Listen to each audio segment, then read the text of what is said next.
Hello, and welcome back to another episode of From Tears to Talking, the podcast for parents and educators who are ready to ditch the power struggles and take a calmer, more connected approach to behavior and emotions. I'm your host, Ashley Bell, a school counselor, curriculum designer, children's book author, and most importantly, a mom of two kids who give me daily opportunities to practice patience and remind me that even the best strategies take practice.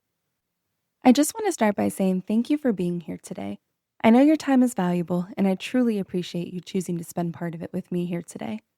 In last week's episode, we talked about what to do when kids say mean things. Those I hate yous and you're the worst. They can cut really deep.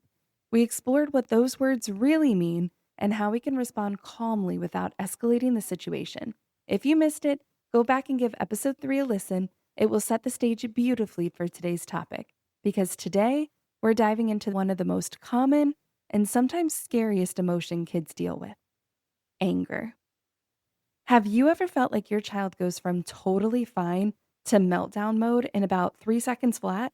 One moment they're asking for a snack, and the next they're screaming, stomping, or maybe even throwing something across the room. It can feel sudden and unpredictable. But here's the truth: anger doesn't just appear out of nowhere, it builds, it simmers, and eventually, if there isn't a release, it erupts. That's why I love using the volcano metaphor with kids, and honestly, it works for adults too. So let's think about it like this: at the bottom of the volcano, pressure is building. That pressure represents frustration, disappointment, being tired, overstimulated, hungry, or feeling misunderstood. Then we get the rumblings, those little warning signs. This might be like clenched fist, a louder tone, slamming a door, crossing arms and pouting, or even suddenly going really quiet. And finally, if the pressure isn't released, the volcano erupts. And that's when you see the yelling, the crying, the throwing, and maybe even a full blown meltdown. But here's the fascinating part: anger isn't just an emotion, it's a chemical reaction in the brain. The amygdala, which is like a smoke alarm for danger, reacts fast. The prefrontal cortex, the part of the brain that helps us pause, plan, and make good choices, is still under construction in kids. So the smoke alarm goes off, but the control center isn't strong enough yet to calm things down. Think about yourself when you're stuck in traffic. You're already late, you're stressed, and then someone cuts you off and makes you miss the light. You feel the frustration bubbling. Your jaw might tighten, your shoulders might creep up to your ears. Those are your rumblings. If one more thing goes wrong, boom, there might be an eruption. That's exactly what happens to our kids, except they don't have the decades of practice holding it all together. Sometimes I'll ask kids, what does your body do right before your volcano erupts? And the answers are amazing. One child told me it feels like bees are buzzing in my chest. Another said my fists get hot and tight.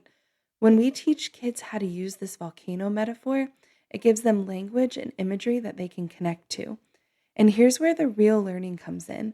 Instead of feeling out of control, they start to understand, oh, hold on a second, my body is rumbling.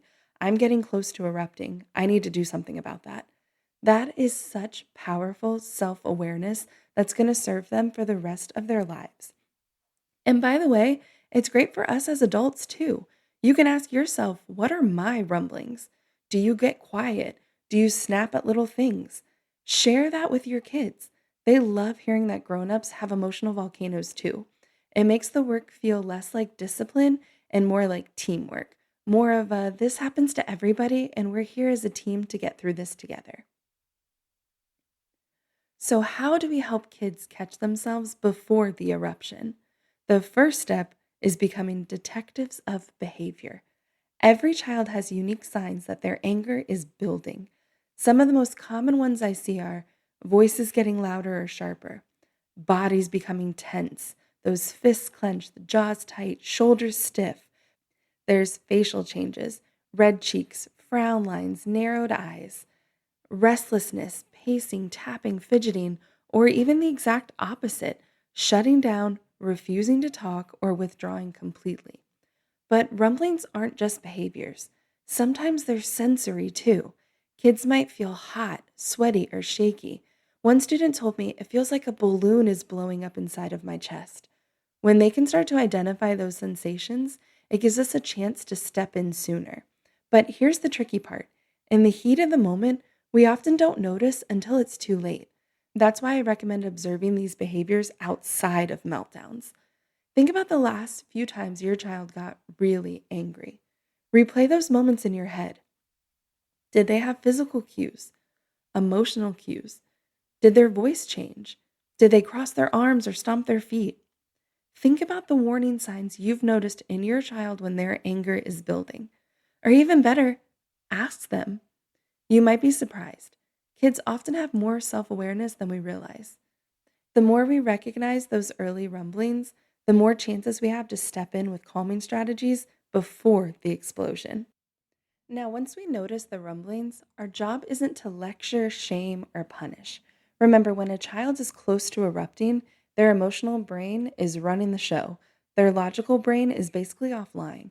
What they need is support, calm, and strategies that they can actually use in the moment. So here are a few of my favorites. Something like a movement break, doing jumping jacks, stretching, running in place, or stepping outside for a walk can release physical tension. Breathing exercises, like using visuals to make it playful. You can pretend to blow up a balloon, smell a flower, and blow out a candle, or simply taking deep breaths work better than just saying, calm down. Using sensory tools like stress balls, putty, a fidget, or a calming jar gives hands something to do and redirects energy. Safe spaces like calm down corners, a cozy chair, or a blanket fort can become a reset zone. And just a few extras that I really, really like are grounding using the five senses, asking what are five things you see, four things you feel, three things you hear, two things you smell, and one thing you taste. It shifts focus from emotions to what's actually happening in the present. You can do a cold water reset, like washing hands or holding a cold washcloth. This lowers body temperature as well as intensity of emotions. Or you can give them choice-based movement. Offer something like, do you want to jump 10 times or do a silly wiggle? Giving choices builds control. So the key is this. These strategies have to be practiced when everyone is calm. You can't introduce a brand new breathing technique mid-eruption and expect it to work. It's just like fire drills. We don't wait for the building to be on fire to explain where the exits are. We practice ahead of time. So when the alarm goes off, kids know exactly what to do. So think about your last heated moment with your child. What did you try? What worked, even if it only worked a little bit? What fell flat and absolutely did not work?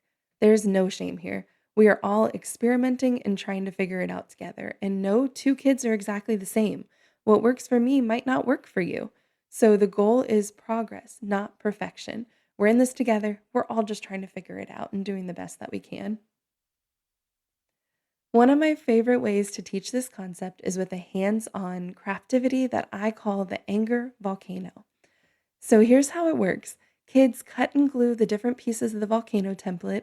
You can click the link in the show notes for the free download. They add the lava or their known triggers to anger. Then they add their rumblings, those warning signs that anger is building. And then they add calming strategies, things they can do to release pressure in a safe way to keep their anger volcano from erupting. This activity does three really important things. One, it helps kids see that anger is something that builds, not something that explodes out of nowhere. Two, it gives them practice identifying their own warning signs and signals.